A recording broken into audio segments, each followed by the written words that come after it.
Hello বন্ধুরা, আমি মনি স্বাগত জানাচ্ছি আজকে রেসিপিতে। আজকে রান্না করব আমি এখানে ছানা নিয়েছি। ছানা দিয়ে এই আলু পটলের রসা রান্না করব। তো ছানার বড়া বানাবো আর কি।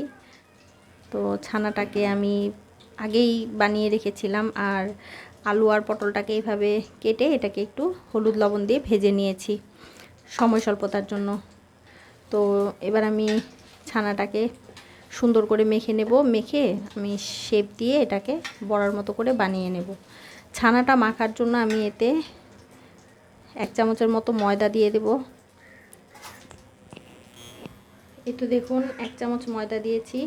জাস্ট এটা যাতে মাখলে মানে এরকম সুন্দর একটা শেপ দেওয়া যায়, তার জন্য আমি এতটুকু ময়দা এটাতে অ্যাড করে দিয়েছি।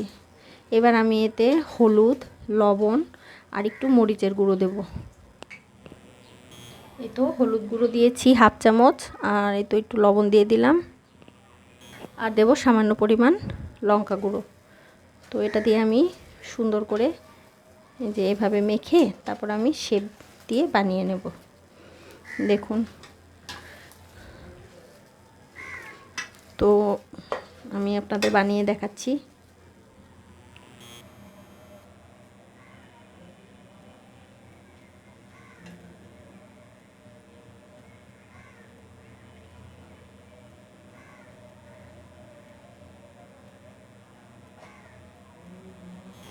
এই তো দেখুন সবগুলো ছানা আমি এরকম শেপ দিয়ে বানিয়ে নিয়েছি, কয়েকটা বড় কয়েকটা ছোট। তো ইচ্ছে করেই করেছি এরকম। তো আমি এগুলোকে এখন ভেজে নেব। তো ছানাগুলো ভাজার জন্য আমি এখানে কড়াইয়ে তেল দিয়ে দিয়েছি। এবার আমি কড়াইয়ে ছানাগুলো এভাবে দিয়ে দেব।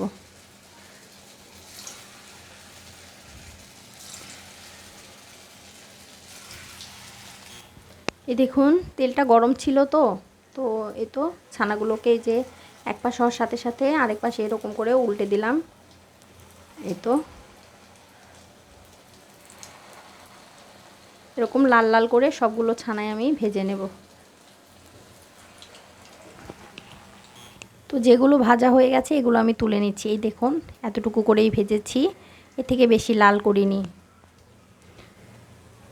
তো এরকম যেগুলো ভাজা হবে সেগুলো তুলে তুলে নেব। আর গ্যাসের ফ্লেমটা একটু লো করে এটাকে ভাজবেন, নাহলে কিন্তু পুড়ে যাবে। এই তো দেখুন সবগুলো আমি ছানা ভেজে নিয়েছি। তো এই তেলের ভেতরেই আমি এবার ফোড়ন দিয়ে দেব।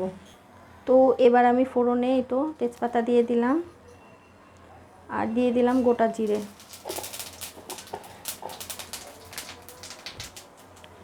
তো একটু লাল হওয়ার সাথে সাথে আমি এখানে এলাচ, দারচিনি নিয়েছি, আর লং নিয়েছি 2-3টে। তো এগুলো এর ভেতরে দিয়ে দিলাম। আর এখানে আমি মশলা হলুদ গুঁড়ো, মরিচ গুঁড়ো আর ধনে গুঁড়ো আর পরিমাণ মতো লবণ নিয়েছি, নিয়ে দিয়ে দিলাম।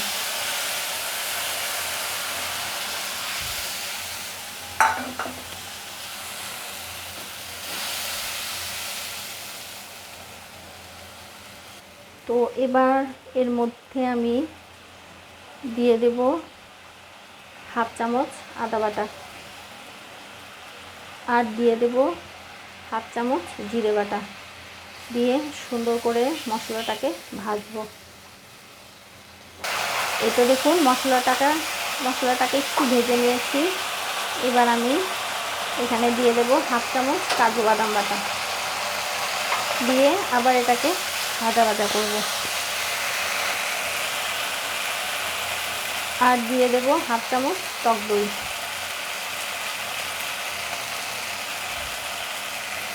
খুব সুন্দর করে মিশিয়ে এটাকে মশলাটাকে ভাজবো। গ্যাসের ফ্লেমটা লো করে এটাকে ভাজবো। যেহেতু টক দইটা দিয়েছি, তো টেস্টটাকে ব্যালেন্স করার জন্য এখানে আমি একটু চিনি অ্যাড করে দিচ্ছি। দেখুন মশলাটা ভাজা হয়ে গেছে, এই তো সুন্দর তেলটা ছেড়ে দিয়েছে। এবার আমি আলু পটলগুলো এর ভেতর দিয়ে দেবো, দিয়ে সুন্দর করে এরকম নেড়ে চেড়ে নেব। এটাকে আমি মশলার সাথে প্রায় 2 মিনিট একটু ভেজে নেব। তো এটাকে আমি 2 মিনিট ভেজে নিয়েছি। এবার আমি এতে পানি অ্যাড করে দেব 1 কাপ।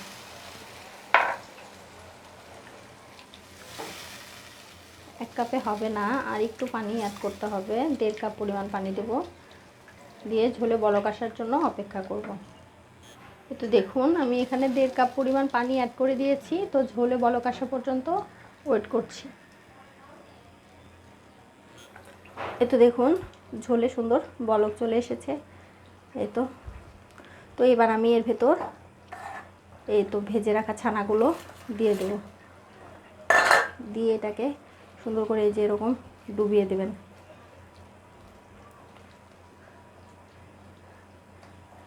তো দিয়ে 2 মিনিট চুলায় রাখবো, তারপর নামিয়ে ফেলবো। তো এটা দেওয়ার 1 মিনিট পর আমি এখানে হাফ চামচের মতো গরম মশলা বাটাটা দিয়ে দিলাম। আপনারা চাইলে গুঁড়োও ইউজ করতে পারেন।